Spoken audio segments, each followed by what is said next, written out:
দর্শক, আমেরিকা এবং ইরানের মধ্যে যে লড়াইটা শুরু হয়েছে তার একটা সামারি তুলে ধরলে সহজে বুঝতে পারবেন। আমেরিকা বলছে যে ইরান তাদের উপর হামলা করেছে, অর্থাৎ আমেরিকা প্রথম যেই কথাটি বলছে যে তারা হরমুজ প্রণালী দিয়ে ওমান সাগরে প্রবেশ করতে চায়। সেই সময়টা ইরান তাদের উপর ব্যাপক ড্রোন, মিসাইল দিয়ে এবং ছোট ছোট যে বোট, সেই বোট দিয়ে হামলা করে। তবে এই হামলায় আমেরিকার কোনো ক্ষতি হয়নি।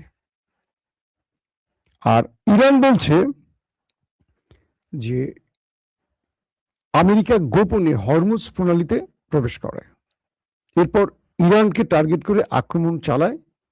ইরান পাল্টা জবাব দেয়, তারা ড্রোন দিয়ে, মিসাইল দিয়ে এবং ছোট বোট দিয়ে পাল্টা জবাব দেয় এবং আমেরিকার 3টি যুদ্ধ বিমানে আগুন ধরে যায়। যুদ্ধ বিমান না, যুদ্ধ জাহাজে আগুন ধরে যায়, যেগুলো হরমুজে ব্লকেট তৈরি করে বসে আছে। ঘটনার আসলে ঘটেছে কি? ইরানের হরমুজ প্রণালী, যেটা ইরানের হরমুজ প্রণালীর ইরানের সেন্টার, সেটাকে বলা হয় বন্দর আব্বাস। এই বন্দর আব্বাসে মার্কিন জাহাজ ঢুকে হামলা করেছে, এটা ইরান বলছে। আর ইরান যে দাবিটি করছে তার পরিপ্রেক্ষিতে আমেরিকা দাবিটা ঠিক উল্টো করেছে। তারা বলছে ইরান আমেরিকার যে জাসেফ বন্দরটি আছে, সেই বন্দরের কাছে এসে মার্কিন ওয়ারশিপে অ্যাটাক করেছে। এটি হলো আরব আমিরাতের একটি অঞ্চল এবং ইরানের যে ট্যাঙ্কারগুলো ছিল, সেই ট্যাঙ্কারে হামলার ঘটনার পরিস্থিতি, অর্থাৎ ইরানের যে ট্যাঙ্কার, সেই ট্যাঙ্কারে হামলার পরিস্থিতিতে ইরান পাল্টা জবাব দিয়েছে। এই জাসেফ বন্দরটি হলো পাকিস্তানের মোটামুটি কাছাকাছি একটি বন্দর, অর্থাৎ পাকিস্তানের যে সমুদ্র সীমাটি রয়েছে ইরানের সাথে, সেখানে আপনারা দেখবেন যে কয়েকটি বন্দরের মধ্যে একটি হলো চাবাহার বন্দর, একটি হলো গাভাদার বন্দর, পাশাপাশি রয়েছে জাসেফ বন্দর। এই বন্দরগুলো ইরানের খুব কাছাকাছি। ঠিক এই অঞ্চলে ইরান যখন তার তেলের ট্যাঙ্কার নিয়ে চলে আসে, তখনই আমেরিকা যেচে, মানে স্বপ্রণোদিত হয়ে হামলাটি করে। এটা হলো ইরান বলছে। গোপনে হরমুজে প্রবেশের সময় ইরান তাদের বাধা সৃষ্টি করে এবং তাতে করে ইরানের উপর হামলা করে। এটা হলো ইরানের রাষ্ট্রীয় গণমাধ্যমের বক্তব্য। আবার বন্দর আব্বাস থেকে আরো একটু ভিতরে আমেরিকা ইরানের আরো কয়েকটি টার্গেটে হিট করে, বলা হয় 6টি টার্গেটে হিট করে। কে করে? আমেরিকা। সেই টার্গেটের পরিস্থিতির আলোকে ইরান সেখানে 6-এর অধিক নিজের আবার পাল্টা ড্রোন অ্যাটাক এবং মিসাইল অ্যাটাক চালায় এবং সেই সময় সাগরে ব্যাপক ভারী অস্ত্র ব্যবহার করা হয়। দুই পক্ষের মধ্যে ভারী অস্ত্র ব্যবহার হয়, প্রচন্ড আওয়াজে সাগরে কাঁপাকাঁপি শুরু করে আর কি সবগুলো পক্ষ। একদিক থেকে আলোর ঝলকানি, আলোর শুধু ঝলকানি না, মিসাইল মারলে যে শব্দ বা আগুনের ফুলকি, এগুলো দেখা যায়, ধোঁয়া দেখা যায়। অর্থাৎ আমেরিকা গোপনে হরমুজে প্রবেশ করে ইরানকে একটা বড় ধাক্কা দিতে চায়, কিন্তু ইরান এত দ্রুত রিটালিয়েট করে, এত দ্রুত জবাব দেয়, এটা আমেরিকা বুঝতে পারে না। ইরান বলছে ইরানের পাল্টা জবাবের পর তারা সে অঞ্চল থেকে দ্রুত পালিয়ে যায়, কিন্তু পালিয়ে গিয়েও নিস্তার পায় না। ইরান পেছন থেকে তাদের আবার আক্রমণ চালায়।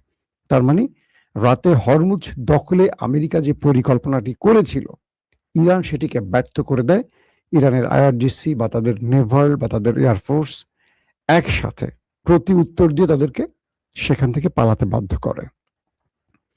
বলা হয়েছে ইসরায়েলের কয়েকটি গণমাধ্যম দাবি করেছে যে এই হামলায় আমেরিকা আর ইরানি জড়িত, এখানে ইসরায়েল জড়িত নয়। অর্থাৎ ইসরায়েল নিজেই বলছে যে এই হামলায় আমরা জড়িত হইনি, কোনো প্রকার আমাদের সম্পৃক্ততা নেই। এবং আমেরিকা বলছে তারা ইরানের বেশ কয়েকটি জাহাজে আক্রমণ করেছে। আর ইরান বলছে যে তারা আমাদের যে জাহাজগুলোতে আক্রমণ করেছে এগুলো প্রাইভেট জাহাজ ছিল, কিন্তু আমরা আমেরিকার যুদ্ধ জাহাজে আগুন ধরিয়ে দিয়েছি। কিন্তু আমেরিকা তাদের ক্ষয়ক্ষতি স্বীকার করছে না। এর আগেও আমেরিকা তাদের রণতরীতে যে আক্রান্ত হয়েছিল, আব্রাহাম লিঙ্কনে, জেরার্ড আর ফোর্ডসে, একটা স্বীকার করেনি। পরবর্তী আমরা জেনেছি এগুলো গ্রিস বন্দরে গিয়ে চিকিৎসা নিয়েছে, অর্থাৎ মেরামতের কাজ এখনো চলছে, প্রায় 2 বছর এটা আউট অফ সার্ভিসে থাকবে। এই জাহাজগুলো এতটা ক্ষতিগ্রস্ত হয়েছিল ইরানের হামলায়। মার্কিন সেন্টকম তারা বলছে যে হরমুজ থেকে ওমান সাগরে ঢোকার সময়, অর্থাৎ মার্কিন ওয়ারশিপ হরমুজ থেকে যখন তারা কি বলবো ওমান সাগরে ঢুকতে চায় তখন ইরান হামলা করে। এটি হলো সেন্টকমের বিবৃতি। এবং তারা বলছে ইরান অনেক বড় হামলা করে, এটা মামুলি না, খুব বড় সড়ো হামলা করে। এবং যদিও তাদের ক্ষতি হয়নি, কিন্তু হামলাটি অনেক বড় ছিল। এবং তারা বলছে, সেন্টকম বলছে যে ইরান কি বলে আমেরিকা যুদ্ধ করতে চায় না, এটা পিট হেগসেট নিজে বলছেন। এবং মার্কিন প্রশাসন বলছে তারা ইরানের সাথে এই মুহূর্তে যুদ্ধ করতে চায় না। কিন্তু এবিসি নিউজকে মার্কিন প্রেসিডেন্ট ডোনাল্ড ট্রাম্প বলছেন যে আমাদের মধ্যে, অর্থাৎ আমাদের সাথে ইরানের কোনো যুদ্ধবিরতি এখনো শেষ হয়নি, আমরা যুদ্ধবিরতির মধ্যে আছি, সিজফায়ার চলছে দুই দেশের মধ্যে। আর রাতে যা হয়েছে দুই দেশের মধ্যে এটা বড় কিছু না, এটা হলো ভালোবাসার ধাক্কা, এটা ডোনাল্ড ট্রাম্প বলছেন। ডোনাল্ড ট্রাম্পও কি আমার মতো গানটা লিখবে কিনা বুঝতেছি না, লক্ষণ তো সেরকমই হচ্ছে। ডোনাল্ড ট্রাম্প এবিসি নিউজকে বলছেন, মার্কিন এবিসি নিউজকে টেলিফোন করছে সাংবাদিক ট্রাম্পের বক্তব্য নেওয়ার জন্য। তখন তিনি বলছেন যে যা কিছু হয়েছে দুটো দেশের মধ্যে এটি হলো ভালোবাসার ধাক্কা, আমাদের যুদ্ধবিরতি ভেঙে পড়েনি, এখন আমরা যুদ্ধবিরতির মধ্যে রয়েছি। প্রশ্ন হলো ইরান আমেরিকাকে বা আমেরিকার যুদ্ধ জাহাজে এত বড় হামলা চালাবার পর ডোনাল্ড ট্রাম্প যুদ্ধবিরতি ধরে রাখছেন কেন? কেন বলছেন ভালোবাসার ধাক্কা? এটাকে যদি একটু বিশ্লেষণ করেন বুঝতে পারবেন সহজে যে ডোনাল্ড ট্রাম্প বা মার্কিন পেন্টাগন, মানে তাদের সামরিক সদর দফতর, এই যুদ্ধটা চায় না। এখন তারা যুদ্ধটা চায় না। যুদ্ধ চাইলে তারা অনেক, আমি যেটা বুঝি, অনেক আগে শুরু করতো, যখন ইরান তাদের সাথে দর কষাকষিতে তাদেরকে পাত্তাই দিচ্ছে না, আমেরিকার কোনো শর্তই মানছে না ইরান, বরং ইরান নিজেই শর্ত ধরে দিচ্ছে, এই নাও আমার 14টা শর্ত, তুমি মানবে, দেন আমি তোমার সাথে আলোচনায় বসবো। তো ডোনাল্ড ট্রাম্প প্রতিদিনই কোনো না কোনো রাষ্ট্রের মাধ্যমে ইরানকে বোঝাতে চায়, কিন্তু ইরান বুঝতে চায় না। তো এই পরিস্থিতিতে মনে হচ্ছিল যে ট্রাম্প প্রতিদিনই এই পর্যন্ত সে 8-10 বারের উপর ডেডলাইন দিয়েছে ইরানকে, কিন্তু শেষ পর্যন্ত সেই ডেডলাইন আরেকটা ডেডলাইনে গিয়ে শেষ হয়। এভাবে শেষ হয়েছে। কালকের লাইভে আমি বলেছিলাম আপনাদের, কালকে লাইভটা রাতে যারা মিস করছেন দেখবেন, ওইটার মধ্যে অনেক তথ্য পাবেন। তো এখন ডোনাল্ড ট্রাম্পের এই বক্তব্যের পর, এবিসি নিউজকে দেওয়া বক্তব্যের পর বোঝা যাচ্ছে আমেরিকা আসলে যুদ্ধটা চায় না, তারা একটা যে কোনো ভাবে ফেস সেভিং চায়, বাট আমেরিকানদের একটা বিজয় দেখাতে চায়। তাই চোরের মতো মাঝে মধ্যে হরমুজে ঢুকে আক্রমণ করে আক্রান্ত হয়ে আবার পালিয়ে যায়। তো এখন প্রশ্ন করতে পারেন ডোনাল্ড ট্রাম্প যুদ্ধ চায় না কেন? মার্কিন যুক্তরাষ্ট্রের অন্যতম গোয়েন্দা সেক্টর সিআইএ তাদের একটি গোপন তথ্য হঠাৎ করে বিশ্বের নামি দামি গণমাধ্যমে প্রকাশ পেয়ে গেছে। কি সেটি? সিআইএ আমেরিকার প্রেসিডেন্ট ডোনাল্ড ট্রাম্পকে পার্সোনালি কিছু তথ্য দিয়েছে। সেই তথ্যে বলা হয়েছে যে ইরান যে যুদ্ধটা করেছে এতদিন, প্রায় 40 দিন হয়ে গেল, এরপর আরো প্রায় 15-20 দিন হয়ে গেল। তো ইরান এই যুদ্ধের সময় তারা তাদের যে অস্ত্র ব্যবহার করেছে, ডোনাল্ড ট্রাম্প যেটি বলেছিল যে তারা ইরানের উপর হামলা করে ইরানের 18 থেকে 19% অস্ত্র আর অক্ষুণ্ণ রেখেছে, বাকি সব ধ্বংস করে ফেলেছে। কে বলছিল এটা? Donald Trump. যে 18 থেকে 19 বা 20%-এর মতো অস্ত্র ইরানের হাতে আছে, সেটা ড্রোন বলি, মিসাইল বলি, বা যা বলি, মোবাইল লঞ্চার বলি, বাকি সব ইরান আমেরিকা ধ্বংস করে দিয়েছে। কিন্তু সিআইএ যে তথ্যটা ট্রাম্পকে জানিয়েছে সেটা খুবই ভয়াবহ, যে কারণে আমেরিকা যুদ্ধ করার সাহস পাচ্ছে না।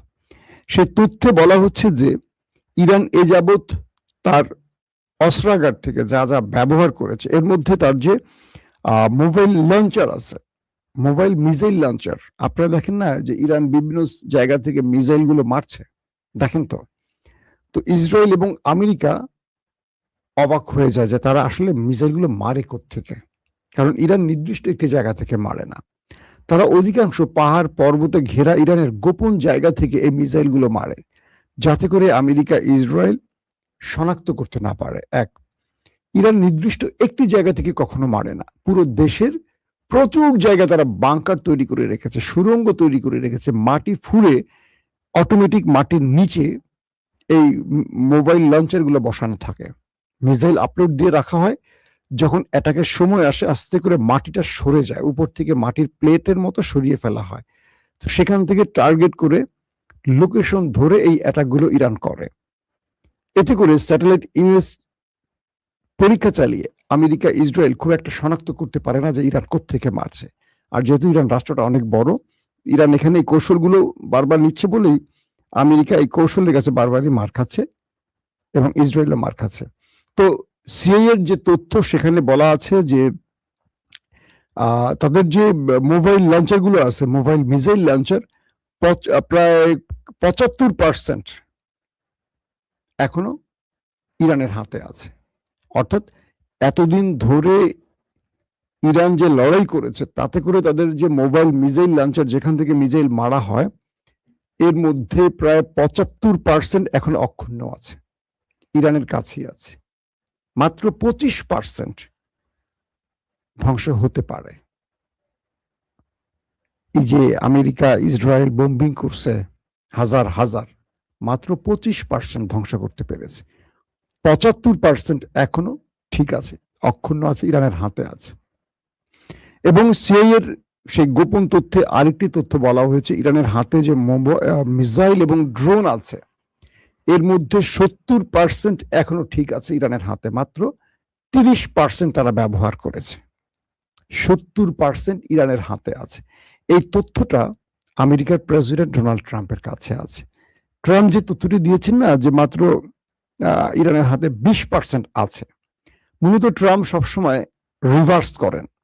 অর্থাৎ সিআইএ তাকে যে তথ্য দিয়েছে যে 70% বা 75% আছে, আমেরিকা বলছে, ট্রাম্প বলছে যে 70-75% শেষ হয়ে গেছে, ধ্বংস করে দিয়েছে। মূলত সিআইএ তথ্যটা ছিল উল্টা, আর আমেরিকার প্রেসিডেন্ট জাতিকে জানিয়েছে, পৃথিবীকে জানিয়েছে ভুল উল্টো করে। তো এই খবরটি যাদের কাছে আছে যে ইরানের 70-75% মিসাইল লঞ্চার বা মিসাইল ড্রোন হাতে থাকে, তাহলে তার সাথে আমেরিকা আবার একটা যুদ্ধ করবে। এই যুদ্ধটা করার কি সাহস তারা করবে? কোনোভাবেই করার কথা নয়। সবকিছু মিলে আসল তথ্যটা হলো এখানেই যে ইরান এবং আমেরিকার মধ্যে হরমুজ ঘিরে যে আক্রমণটা শুরু হয়েছে, এই আক্রমণটা আপাতত যদি থেমে যায় ভালো, অথবা এই আক্রমণটা যদি যুদ্ধ পরিস্থিতি আবারও তৈরি করে। যুদ্ধ পরিস্থিতি কিন্তু কাল রাতে হয়েছে, দুই পক্ষের মধ্যে ভারী অস্ত্র ব্যবহার হয়েছে এবং দুই পক্ষের মধ্যেও ক্ষয়ক্ষতির পরিমাণ না বললেও হয়েছে এটা ধারণা করা হচ্ছে। তো শেষ পর্যন্ত ইরান যে শক্ত পাল্টা প্রতিরোধ করেছে আমেরিকার উপর, এতে করে আমেরিকা সেখান থেকে লেজ গুটিয়ে পালালেও তারা আরেকটা জবাবের অপেক্ষা করছে। এখন দেখার বিষয় যে যুদ্ধটা আবার বড় আকারে ছড়িয়ে পড়ে কিনা। কিন্তু ইন্টারেস্টিং তথ্যটা হলো ইসরায়েল তার গণমাধ্যমে তাড়াতাড়ি করে বলছে যে এই হামলা কিন্তু আমি নাই বাবা, ইরান তুমি কিন্তু আমাকে মেরো না, তুমি এমনি মেরে আমাকে মোটামুটি কোমর ভেঙে দিয়েছো, আমার পুরো শহরটাকে যেটা সাজিয়েছি আমি যুগের পর যুগ ধরে তুমি লন্ড ভন্ড করে দিয়েছো, আমি কিন্তু তোমার এই হামলায় জড়িত না, এটা শুধু আমেরিকাই করছে। তবে আমি একটু লেবাননে কম বেশি মারি, লেবাননটা আমার টার্গেট, বাট তুমি ইরান আগায় আসো না, আমাকে মাইরো না। বিষয়টা হলো এরকম আর কি। তো এই পরিস্থিতির মধ্যে আমরা কি বলবো, সকালে আপনাদের রাতে খবর দিলাম সিজফায়ার চলছে, ট্রাম্প আলটিমেটাম দিচ্ছে বা ডেডলাইন দিচ্ছে, রাতের মধ্যেই খবর পেয়ে গেলাম যে আবার হামলার ঘটনা ঘটে গেছে।